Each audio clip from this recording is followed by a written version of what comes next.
ఒక సంవత్సరం వరకు ఏ దానిలోకి అలొకేట్ చేయాలా, ఏమేమి చేయాలా అనే దాని మీద అంటే ఒక ఎమ్మెల్యేగా తర్వాత ఒక ప్రతిపక్ష నాయకుడిగా కూడా ఈ బడ్జెట్ సమావేశాలు అనేది చాలా చాలా ముఖ్యమైన సమావేశాలు. మీరు ఇలాంటి సమావేశాలకు కూడా హాజరు కాకుండా అంటే నాకేదో ప్రతిపక్ష హోదా ఇవ్వలేదని, అది ప్రతిపక్ష హోదా ఇవ్వాలన్నా వద్దా అని ప్రజలు డిసైడ్ చేసేది. అంటే మీరు ప్రజల్నే ఒక రకంగా అవమానిస్తారు. సరే నాకు ప్రతిపక్ష హోదా ఇవ్వలేదని ఇంకోటి ఏదో సాకులు చెప్పి తర్వాత పెద్ద గవర్నమెంట్ ఫామ్ అయిన నుంచి 1.5 సంవత్సరం నుంచి తర్వాత ఇప్పుడు బడ్జెట్ సమావేశాలు కూడా ఈరోజు జగన్ రెడ్డి గారు అసెంబ్లీకి పోకుండా ఈ రకంగా చేయడం అనేది చాలా చాలా విచారకరమైనటువంటి విషయం. ఎందుకంటే ముఖ్యంగా పులివెందుల ప్రజలు మిమ్మల్ని ఎమ్మెల్యేగా ఎన్నుకున్నారు. మీరు అసెంబ్లీ సమావేశాల్లో అందున బడ్జెట్ సమావేశాల్లో కూడా మీరు వెళ్లకుండా ఆబ్సెంట్ అయితే అల్టిమేట్గా నష్టపోయేది ఎవరు అని ఒకసారి ఆలోచించాలి. ఎవరు నష్టపోతారు? పులివెందుల ప్రజలు, తర్వాత పులివెందుల నియోజకవర్గం నష్టపోతారు. ఎందుకంటే అనేకమైనటువంటి మేమే సమస్యలు లేవని చెప్పడం లే. ఇప్పుడు ఎలమారపల్లిలో రోడ్లన్నీ తవ్వి చాలా ఇబ్బందికరంగా ఉంది. బాపనపల్లిలో అదే పరిస్థితి. నిన్న నాక్ బిల్డింగ్ కాడ వెనకల అన్ని అండర్ డ్రైనేజ్ కోసం తవ్వినారు. బాకరాపురం కాడ అట్లే ఇంకా చాలా అసంపూర్తిగా ఉండే సమస్యలు. ఇవన్నీ కూడా మీ నిర్వాహకం వల్లనే. మేము 30 ఏళ్ళ అధికారంలో ఉంటామని చెప్పేసి ఆ పూర్తి చేయాల్సిన టైంలో పూర్తి చేయకుండా ఇవంతా ప్రజలకు అసౌకర్యంగా చాలా ఇబ్బందికరమైన పరిస్థితి తీసుకొచ్చి పెట్టినారు.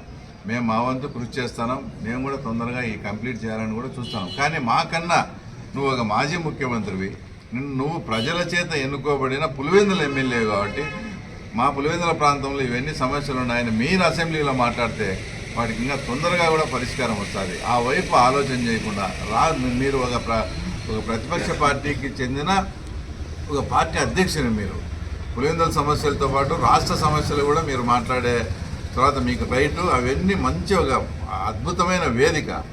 అక్కడికి పోతే నాకు మైకీరని అదని నువ్వు అంత అపోహలు పెట్టుకొని తర్వాత మీరంతకు మీరే ఊహించుకొని చేయడం కాదు. మీరు ఒకసారి వెళ్ళి సమస్యల పట్ల మాట్లాడండి. మైకు ఇవ్వని రోజు నాకు ఈ టైంలో మాట్లాడినా మైక్ ఇవ్వలేదు కాబట్టి నేను అసెంబ్లీ సమావేశాలను బహిష్కరిస్తానని చెప్పాలి. కానీ ఇక్కడ పులివెందుల ప్రాంతాన్ని, పులివెందుల ప్రజల సమస్యలను ఇవన్నీ గాలికి వదిలేసి నిన్ను ఎన్నుకున్న పాపానికి ఇవన్నీ మేము పులివెందుల పులివెందుల వాసిగా మేము దానికి శిక్ష అనుభవించాలన్నా. కాబట్టి ఇప్పటికైనా మీరు బుద్ధి మార్చుకొని తప్పకుండా మీరు అసెంబ్లీకి పోయి జిల్లాకు సంబంధించినవి, ముఖ్యంగా పులివెందులకు సంబంధించినవి ఇందాక నేను అవన్నీ చెప్పినా మేము కూడా మా ముఖ్యమంత్రి గారితో మాట్లాడి తొందరగా నిధులు తెచ్చి కంప్లీట్ చేస్తాం. మాకు తోడుగా మీరు కూడా అసెంబ్లీలో ఇవన్నీ ప్రస్తావిస్తే మన పులివెందుల సమస్యలు తొందరగా తీరుతాయని జగన్మోహన్ రెడ్డి గారికి తర్వాత రిక్వెస్ట్ అనుకో, సూచన అనుకో, అడగడం అనుకో, ఏమన్నా కానీ ఆ రకంగా మీరు చేయాలని ఆశిస్తూ ఈయన చూస్తే అసెంబ్లీకి పోకుండా ఉన్నాడు. ఇంకొక ఆయన పార్లమెంటుకు పంపిస్తే ఇంతమంది ప్రజలు మూడోసారి పార్లమెంటుకు పంపిస్తే ఆయన పార్లమెంట్లో మాట్లాడిన క్వశ్చన్ విధానము నాకు తెలిసి ఇక్కడ మన ప్రథమ పౌరుడు ఒకటి సీప్ ఫామ్ పెట్టాడు. ఆ సీప్ ఫామ్లో నాకు రేట్లు గిట్టుబాటు కాలేదు, దీనికన్నా నాటుకోడి ధరలే బాగున్నాయని ఆయన ఏమో చెప్పినట్టుంది. ఈయన పోయి పార్లమెంటులో నాటుకోరు ఈయన చూసి అసెంబ్లీకి పోడు, ఈయన పార్లమెంటుకు పంపించి ఆడపోయి నాటుకోడి ధరలు. అసలు ఎంపీ గారిని ఒకటే అడుగుతున్నా, నాటుకోళ్ళు అనేది పెంపకం అనేది 80 to 90% రైతులు చేస్తారు. మిగతా 5-10% ఏమైనా ఫామ్స్ పెట్టుకొని అది కూడా రైతులే చేస్తారు. నాటుకోడి ధరలు పెరిగినందువలన ఏమైనా రైతులకే కదా లాభం. ఏమైనా ఫ్యాక్టరీ ప్రొడక్ట్ అదేమన్నా ఫ్యాక్టరీ నుంచి ఉత్పత్తి ఏటైతే రేట్లు పెరిగినాయి మనం తగ్గియాలని మీరు మాట్లాడాలి.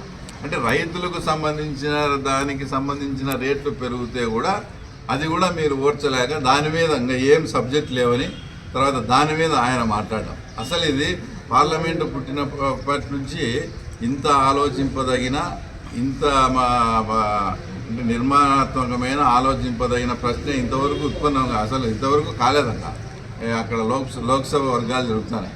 నాకు తెలిసి బడ్జెట్ సమావేశాల ముగింపు సందర్భంగా ఇట్లా ఉత్తమ ప్రశ్నకి ఇదే ఎన్నికే ఈయనకు సన్మానం చేస్తామని కూడా లోక్సభ వర్గాలు జరుగుతున్నాయి. ఏమీ సబ్జెక్టు లేదని మళ్ళీ మేమేదన్నా ఎవరైనా మీకు సలహా ఇచ్చిందంటే దాని ఇంకా పెద్ద రాద్ధాంతం చేశారు.